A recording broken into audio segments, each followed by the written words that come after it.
La semana pasada tuvimos el privilegio de tener al pastor Primitivo Tamay desde Yashleigh, pero desde Portland a la vez. Y la semana pasada, después de escuchar el mensaje, que fue un mensaje súper complicado, seguramente en los grupos comunitarios habrán tenido bastantes dudas porque, bueno, el pastor Primitivo tiene un llamado de Dios bastante fuerte en cuanto a la enseñanza, en cuanto a la profundidad de la escritura.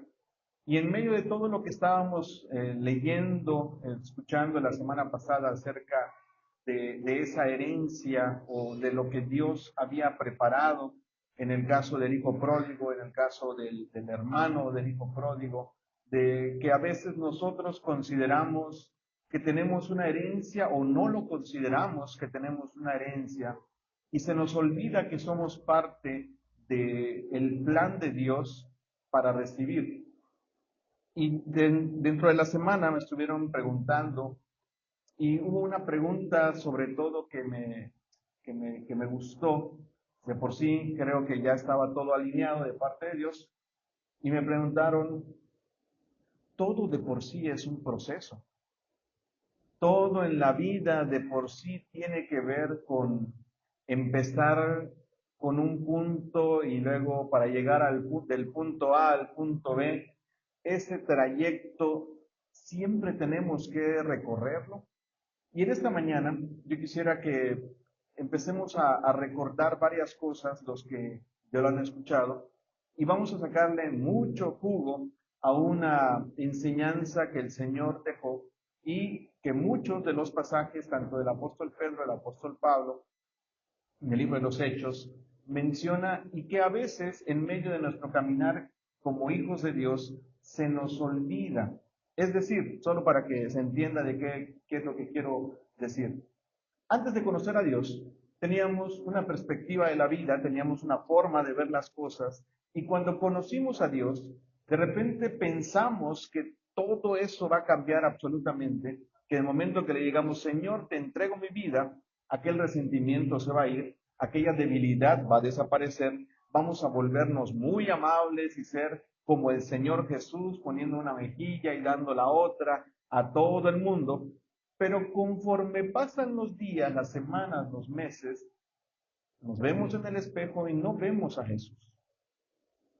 Después de aceptar a Cristo, después de un mes, después de 2 meses, después de un año, después de 5 años, de repente la imagen del Señor se ve muy difusa, muy borrosa en el espejo. Nos vemos más a nosotros que a Jesús. Y lo más triste es cuando las personas a nuestro alrededor también nos lo dicen. Y eso que eres creyente. Oh, cómo duele esa frase, ¿no? Cuando cometemos un error y nos dicen las personas de nuestro alrededor, se supone que tú eres cristiano. ¿Por qué actúas así? ¿Por qué reaccionas de esta manera?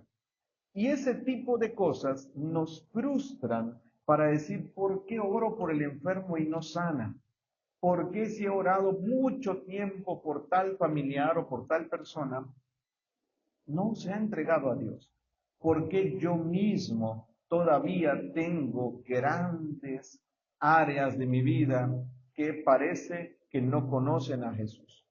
Y bueno, para que no nos pase esta frustración, para que no nos deprimamos o caigamos en dudas sobre nuestra fe sobre todo, debemos de recordar que el Señor enfatizó y los discípulos también enfatizaron que nuestra vida consiste en gran parte en un proceso.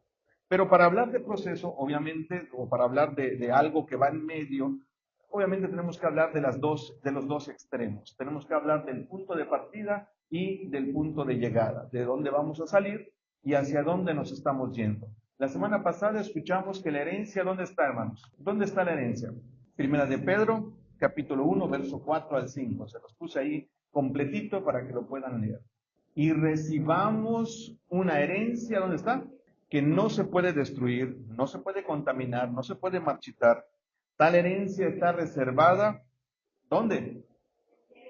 En el cielo para ustedes. a quienes el poder de Dios protege mediante la fe hasta que llegue la salvación que se ha de revelar en los últimos tiempos. ¿Dónde está nuestra herencia?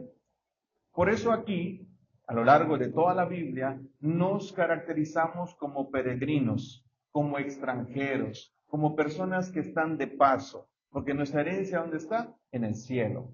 Y aquí vamos a estar, si Dios permite, una larga vida, pero en realidad a donde estamos yendo es hacia el cielo. El Señor Jesús también utilizó una frase cuando Él se encontraba, Juan capítulo 14, cuando Él se encontraba con los discípulos anunciando que iba a morir, Él les dijo esta frase: yo me voy con el Padre, donde hay muchos hogares, muchas casas, y voy a ir a preparar lugar para ustedes. Cuando yo me vaya, volveré para llevarlos conmigo. Y Él dice esta frase de donde se deriva uno de los versos que también vamos a leer. Jesús les dice: ya saben a dónde voy y ya conocen el camino. Y aquí es donde vamos a empezar a ponerle más atención, ¿no? Hermanos, Tomás, que en la Biblia aparece como nosotros le hemos puesto la etiqueta del incrédulo, le responde: Señor, ni sé a dónde vas, ni tampoco conozco el camino. ¿Cómo hemos de conocer el camino si ni siquiera sabemos a dónde vas? Y sobre todo que el Señor Jesús hablaba por parábolas y a veces uno no sabía qué estaba diciendo, ¿no? Esta frase sería un primer punto para esta mañana. ¿A dónde vamos? Cuando nosotros somos personas que hemos salido de nuestra ciudad de origen y estamos, ya sea por mucho tiempo, fuera, casi nunca echamos raíces en ese lugar. Por ejemplo, yo siempre platico con los muchachos que yo estudié aquí toda mi vida, a excepción de mi carrera, donde tuve que salir durante casi 4 años. Le dije, pero nunca, bueno, sí me quedé, como 2 o 3 fines de semana, pero fuera de ahí, en los 3 o 4 años, no me quería quedar en aquel lugar porque no era mi hogar. Y no tenía más que un plato, un vaso, una cuchara, una hamaca y listo. Las mudas de ropa necesarias para sobrevivir una semana. Y cuando nosotros entendemos que aquí no estamos definitivamente, aunque claro, construimos casas, conseguimos vehículos y tenemos algunos bienes, la realidad es que aquí no nos vamos a quedar. Este no es nuestro destino final. Con esto no quiero decir que comamos cochinita todos los días y chicharra y que digamos, pues si este cuerpo es pasajero, pues vamos a darle todo, ¿no?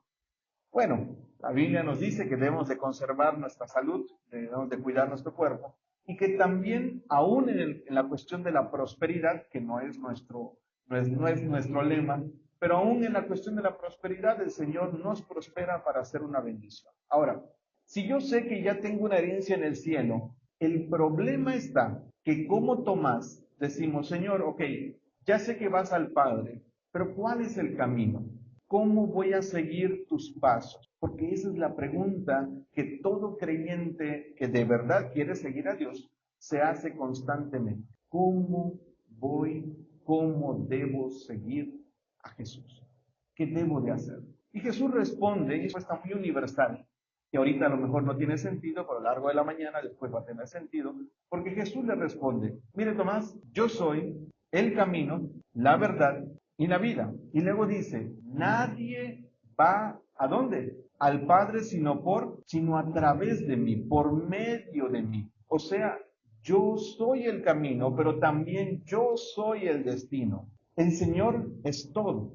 Y hay una frase que les puse allá, porque esta frase yo la he platicado con muchas personas, muchas personas. ¿Qué es lo que importa más, el destino o el viaje? Pensemos en los niños. Se suben y se van a ir, yo me imagino a Raimi. Se subió y vamos a Mérida. Ok, pasaron 5 minutos. ¿Qué es lo que primero que preguntó? Ya no llegamos. Pasaron 20 minutos. ¿Ya? 1 hora. Imagínense. 3, 4, 5 horas. Y el niño está, ya bueno, ya llegamos. Ven un pueblo. Este es Mérida. Y los niños, sin importar el destino, la realidad es que lo único que quieren hacer es llegar. Ahora, hermanos, ¿qué hacemos los adultos? Vamos a pensar en un viaje largo. Cuando era más joven, yo escuchaba las historias de los traileros y decía, eso es mentira. Hasta que alguna vez nos atrevimos, ahorita no creo que me atreva, ya la energía no es la misma, pero hace algún tiempo salimos desde Carrillo Puerto, fuimos a San Cristóbal, a Chiapas, y de Chiapas nos fuimos conduciendo desde Carrillo a Chiapas, y luego de Chiapas me fui conduciendo hasta Querétaro. De aquí a Chiapas me llevó 15 horas de conducción hasta San Cristóbal. Y yo decía, no voy a aguantar 15 horas. Si aquí a Chetumal me estoy durmiendo, no creo que yo aguante 15 horas. Pero la realidad es que no me dio nadita de sueño en todo el camino. A San Cristóbal nada más me dio miedo en la última parte, entre Palenque y Ocosingo y toda esa parte, ¿no? Que los que conocen saben que el camino es muy feo, así que no te da sueño para nada, porque estás así agarrado, esperando que no te caigas en un barranco. Pero cuando salimos de San Cristóbal a Querétaro, manejé durante 23 horas sin parar. Y cuando yo lo platico, también yo sé que la gente no me cree así como yo no creía cuando escuchaba la de los traileros. Y yo le decía a todos, yo que conduje las 23 horas, no me ayudó a mi esposa para nada en esas 23 horas, no porque ella no quisiera, porque yo no quería perderme el camino. Salimos en la madrugada a las 4 de la mañana de San Cristóbal. Hermanos, todos venían durmiendo. Yo venía con mi teléfono en la mano y mi teléfono así, en el cañón del sumidero, tomando fotos al paisaje, a todo el amanecer, a la tarde, a la noche. Porque hermanos, cuando ya tenemos cierta edad, realmente sí nos importa el destino, pero empezamos a valorar el camino. Si ese destino es nuestra primera vez, les aseguro que muchos cuando han viajado en avión por primera vez, su galería se llena de nubes. Un montón de nubes. Cuando ya viajaste 20 veces, ya no le tomas ni una foto a la nube. Dices, es la misma nube de hace la misma vez. Ya no importa. Al cielo solo vamos a ir una vez, no vamos a ir varias veces. Así que el camino en este momento, si ya tienes cierta edad en el Señor, empiezas a valorar que sabes que vas a llegar ahí en algún momento, pero empiezas a disfrutar el camino, empiezas a disfrutar el calor del camino, el frío del camino, el hambre del camino, que se te queda sin gasolina en el camino. En uno de tantos viajes, en otra ocasión, nos fuimos a la Ciudad de México, ahí fueron 25 horas, sí paré media hora en una gasolinera porque me estaba cayendo de sueño, pero de ahí en fuera, hermanos, es bien difícil. Estábamos como a 3 horas de la Ciudad de México y mi tanque me marcó reserva. Estaba yo tan emocionado viendo el camino que se me olvidó echar gasolina. Estábamos en medio de la nada, no había señal de celular, no sabíamos a cuánta distancia estaba un pueblo. Y es bien difícil cuando te estás yendo en el viaje y te quedas con la reserva. Hermanos, el proceso en el que nosotros empezamos a crecer, es tiempo de que empecemos a valorar cada una de las etapas que tenemos desde que somos jóvenes, desde que nos casamos, tenemos hijos pequeños, hijos adolescentes, hijos grandes, que tenemos nietos, cuando la pasamos difícil, cuando estamos muy felices. El viaje en el que estamos yendo, al cual todos vamos a llegar, deberíamos de cambiar la mentalidad sobre cuál debe ser nuestra actitud sobre el proceso. Pero no solo voy a hablar hoy así, es bonito, oh, qué bonito, vamos a disfrutar el viaje, sino que el Señor nos dejó que Él es el camino, pero también nos dejó el ejemplo exacto que nosotros deberíamos de tener ante las diferentes circunstancias que vamos a enfrentar en nuestra vida. Filipenses en el capítulo 1, verso 6 dice, estoy convencido, dice el apóstol Pablo a la iglesia de Filipos, estoy convencido de esto. El que comenzó, y me gustó esta versión en la NBI, dice, el que comenzó tan buena obra en ustedes, la irá perfeccionando hasta el día de Cristo Jesús. Voy a darles un contexto más amplio porque me llama mucho la atención. El apóstol Pablo solo le escribe a la iglesia de Filipos esta frase, no la repite en otras cartas a otras iglesias. Y si ustedes leen el capítulo 1, dice que el apóstol Pablo estaba muy feliz por escribir a la iglesia de Filipos y les dice, estoy contento porque desde el primer día han estado en el Evangelio y me han acompañado a lo largo de muchas etapas. Y me puse a investigar. Hermanos, entre Jerusalén y Filipos había 1400 kilómetros. Si lo hacías caminando, te tenías que tardar 35 días. Si agarrabas 2 barcos para poder llegar, ibas a hacer alrededor de 4 días de viaje. Filipos es la primera ciudad de Europa donde el Evangelio llegó. Y al ser la primera ciudad de ese continente, enfrentó un montón de problemas, pero a la vez tuvo muchísimos aciertos. Ahí es donde tenemos el famoso caso, en el libro de Hechos, en el capítulo 16, acerca del carcelero de Filipos, ¿no? El apóstol Pablo le dice, ustedes han empezado, Dios ha empezado, perdón, en ustedes una obra. Y Primera de Pedro, capítulo 1, dice en el verso 4, que hace ratito leímos, recibamos una herencia que no se puede destruir, contaminar, marchitar. Tal herencia está reservada en el cielo para ustedes, a quienes el poder de Dios protege mediante la fe, hasta que llegue la salvación que se ha de revelar en los últimos tiempos. Esto es para ustedes motivo de gran alegría, a pesar de que hasta ahora han tenido que sufrir diversas pruebas por un momento, por un tiempo. El oro, aunque perecedero, se acrisola al fuego, así también la fe de ustedes, que vale mucho más que el oro, al ser acrisolada por las pruebas, demostrará que es digna de aprobación, gloria y honor cuando Jesucristo se revele. ¿Quién empezó en nosotros la buena obra? El Señor. ¿Dónde vamos a llegar? Al cielo. Ahora, en medio de eso, hay un proceso que en Filipenses dice perfeccionar. La traducción para perfeccionar en el griego es precisamente esta palabra, que es completar totalmente. Es como llenar un vaso hasta el ras. Eso significa el perfeccionar. Y esto significa, a la vez, que cuando nosotros nacemos de nuevo, cuando nosotros recibimos la bendición de conocer al Señor, nuestro vaso se empieza a llenar y de estar secos empezamos a tener un poquito de agua, pero el Señor quiere llenarnos por completo. Y ahora sí, pongámonos serios. Hermanos, ¿por qué no logramos ser perfectos? ¿Por qué no logramos la santidad? ¿Por qué se nos hace tan difícil perdonar al que nos ha hecho daño? ¿Dónde está el problema? Se vale hablar, ¿eh? ¿Por qué no lo logramos? ¿O alguien ya lo logró? De acuerdo a lo que acabamos de leer, la Biblia dice entonces que nuestra fe se empieza a probar. Antes de conocer a Dios, podríamos decir que nuestra fe estaba muerta, aunque dijéramos que sabíamos de la existencia de Dios. Eso no es fe. El conocimiento de saber que Dios existe no es fe, sino que la fe es ese conocimiento puesta en prueba en nuestras acciones de todos los días, en poder actuar en fe. Ahora, la respuesta para empezar a ponernos serios es la siguiente. Han escuchado que en psicología se utiliza mucho el término desaprender para poder aprender. Pensemos en un vaso, de lo que el ejemplo que les acabo de decir. Antes de conocer a Dios, si ese vaso, como dijo el Señor o como dijo el apóstol Pablo, somos una vasija, ¿de qué estaba lleno? No importa la edad. ¿De qué estaba lleno tu vaso, tu vida? ¿Qué es lo que dictaban tus decisiones?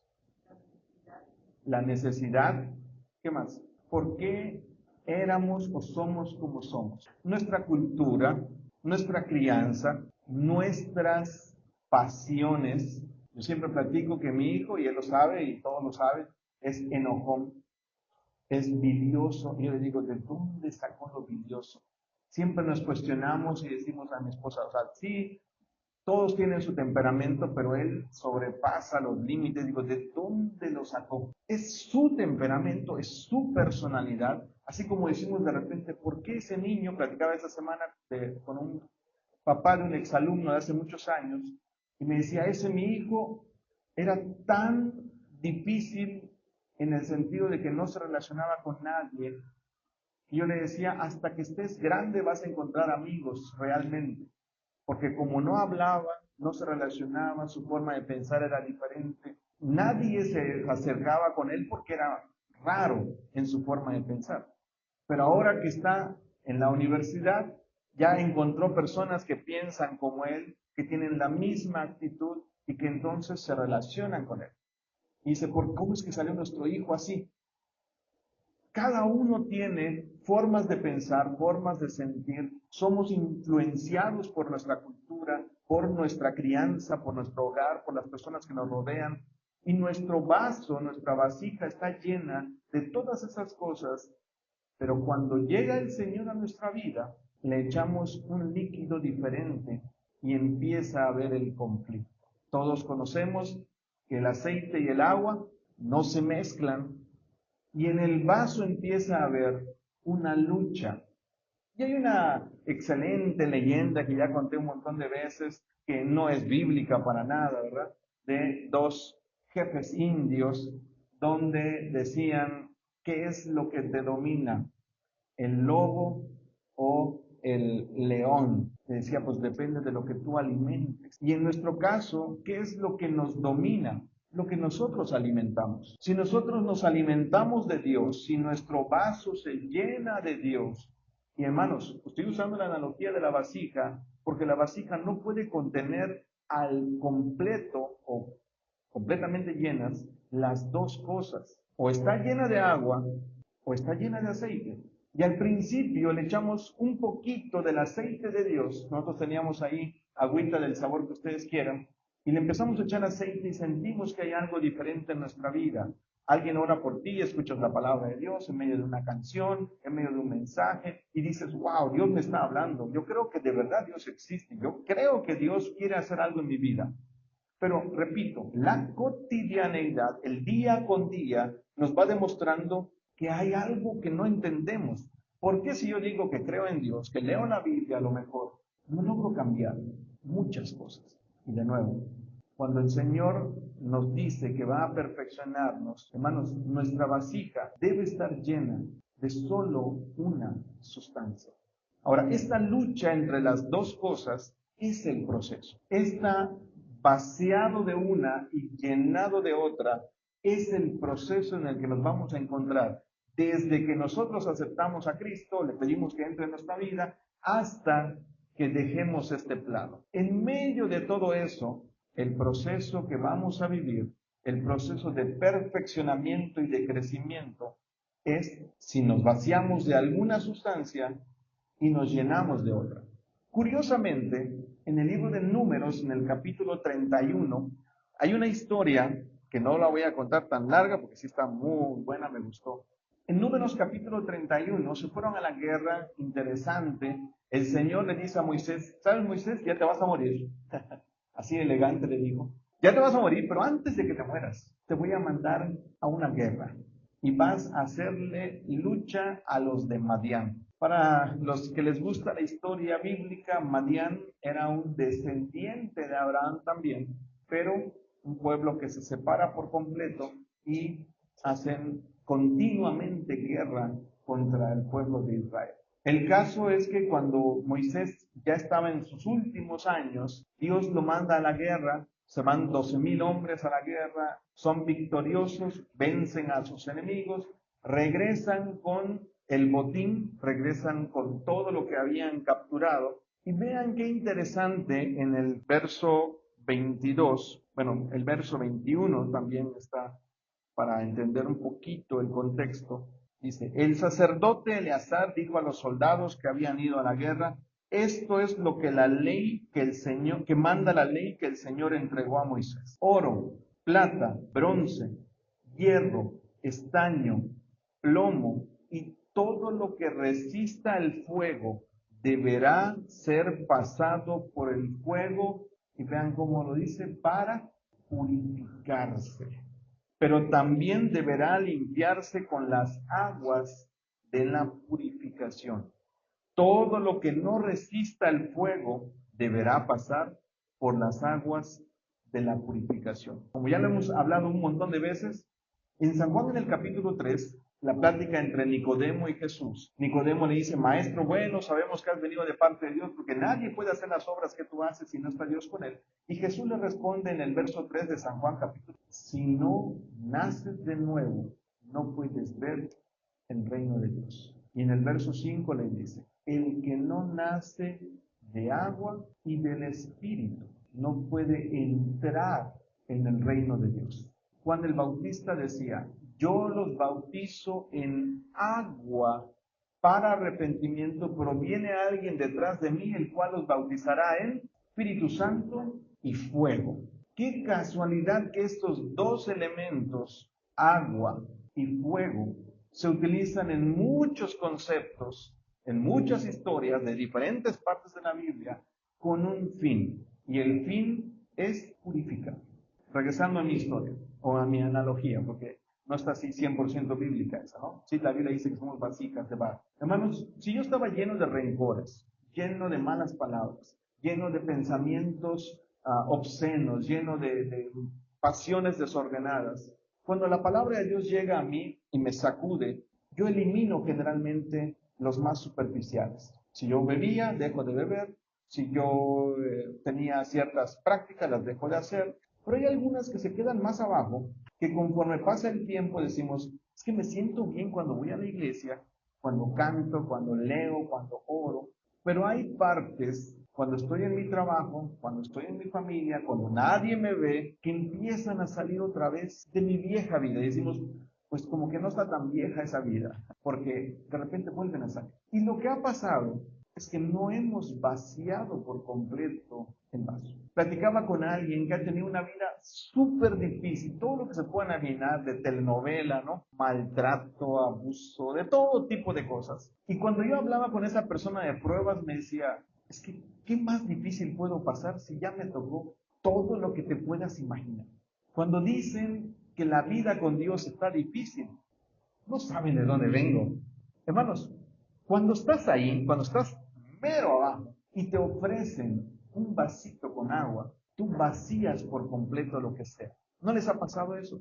Nos ha pasado aquí, hermanos, que estamos trabajando y de repente pasa o alguien trae pozole y llenamos nuestro vasito con pozole, pero estamos todo el día en el calor y luego viene un hermano pecador y te ofrece coca fría con hielo. Tiras tu pozole, vas, enjuagas con tu vaso y le metes tu mano y le dices, sírvame el elixir. Porque cuando estás deseoso, hambriento, porque llegaste hasta mero abajo, la verdad es que ya no parecen pruebas, ya no parece un proceso difícil. ¿Han visto ahorita en el reality show de MrBeast?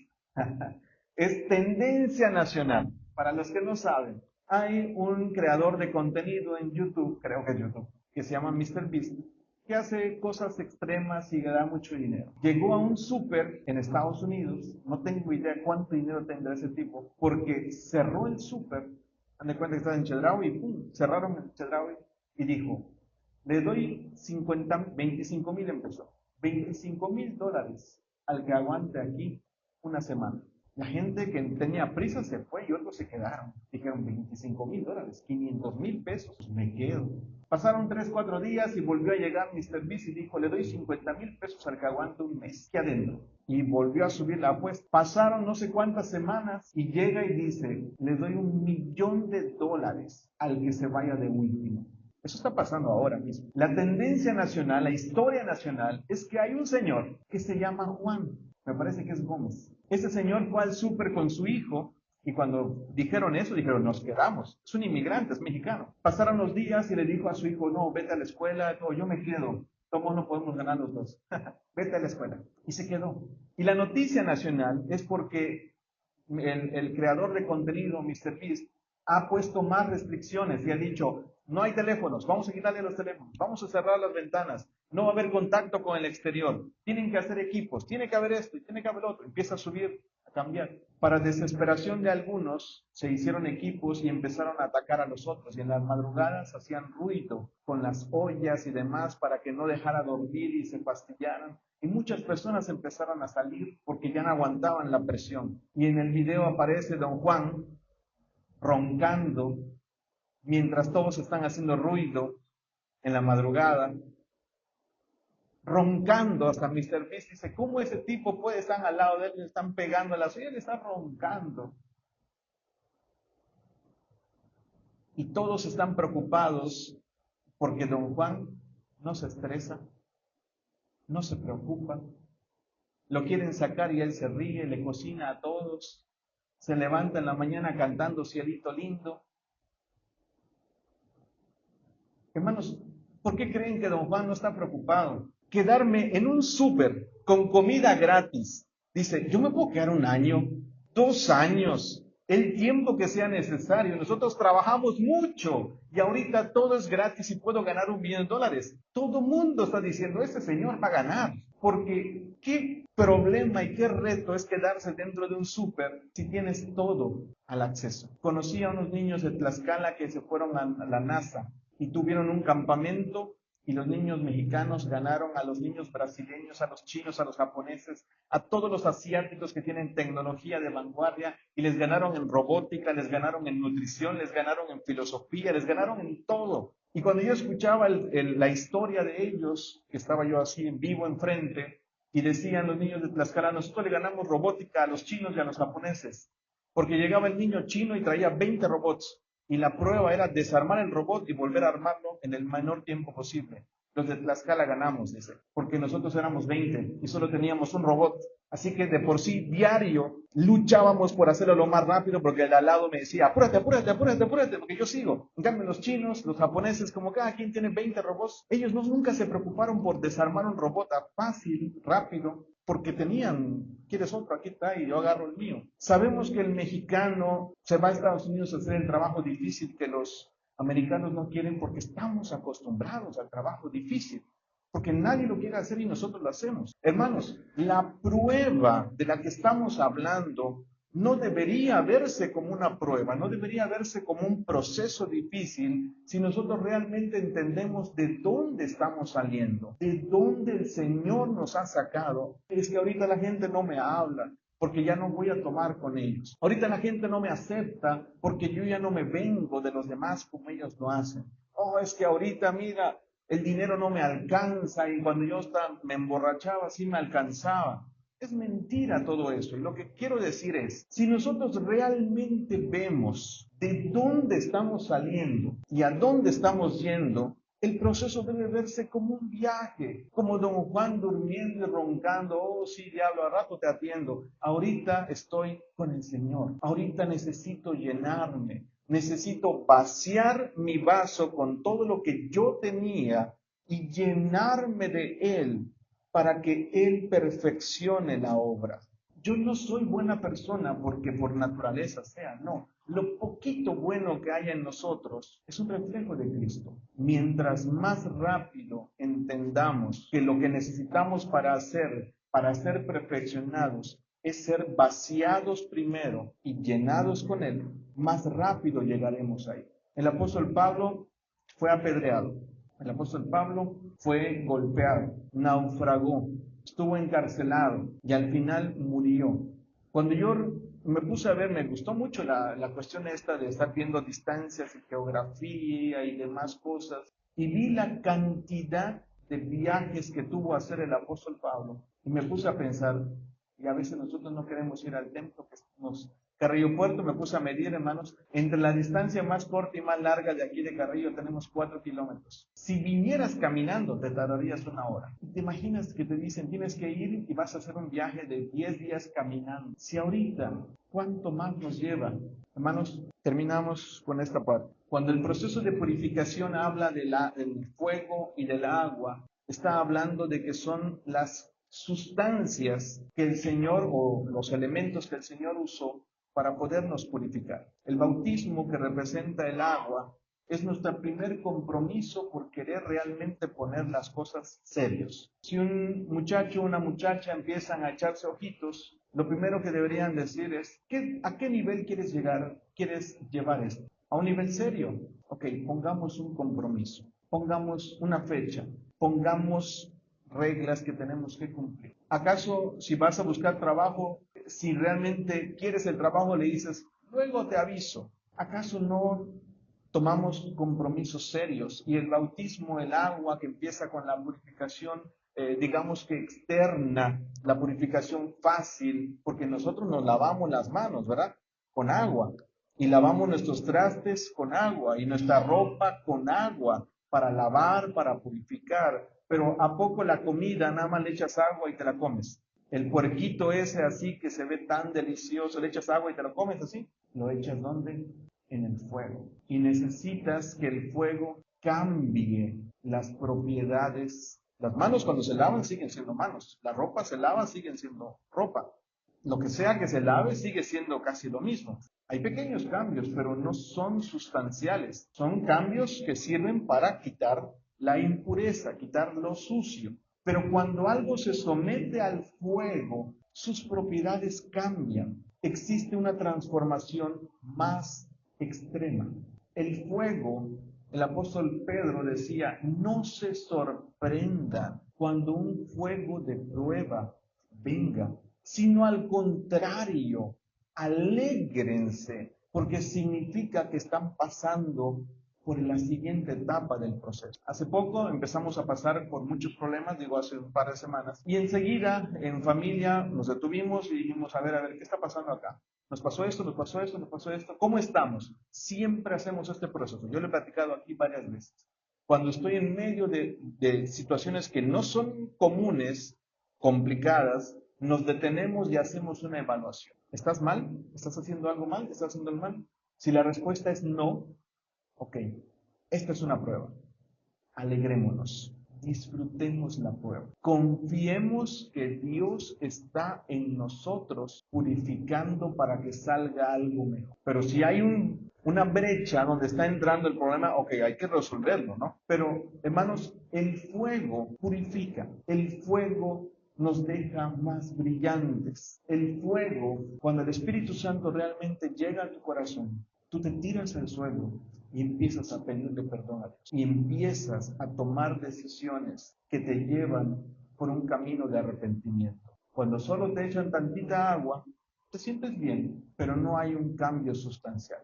Les dejo estos 3 tips como parte del proceso diario que nosotros debemos de llevar. Ya no por cuestión de espacio, Romanos 12:2. En Romanos 12:2 nos dice que tiene que haber una renovación en nuestra mente. Y esto es lo que decía hace rato, que tenemos que desaprender para aprender. Donde antes lo que a mí me guiaba era mi forma de crianza, mi cultura, la gente que me rodea, etcétera, etcétera. ¿Y cómo nos damos cuenta que estamos siendo renovados en la mente o no? Porque si cuando tú vas a decidir algo empiezas a decir, como mi abuela decía, cuando dices como mi abuela decía, esa es la forma en la que tú te estás guiando. Pero cuando empiezas a actuar conforme a lo que dice la palabra de Dios, entonces empiezas a darte cuenta que tu mente está siendo renovada. Ojo por ojo, diente por diente, nos ponemos espirituales, ¿verdad? Ojo por ojo, diente por diente, la ley del talión. No solo dice ley del talión, la Biblia no dice ley del talión, ¿eh? No sé si hay una canción, tengo que investigar eso. Pero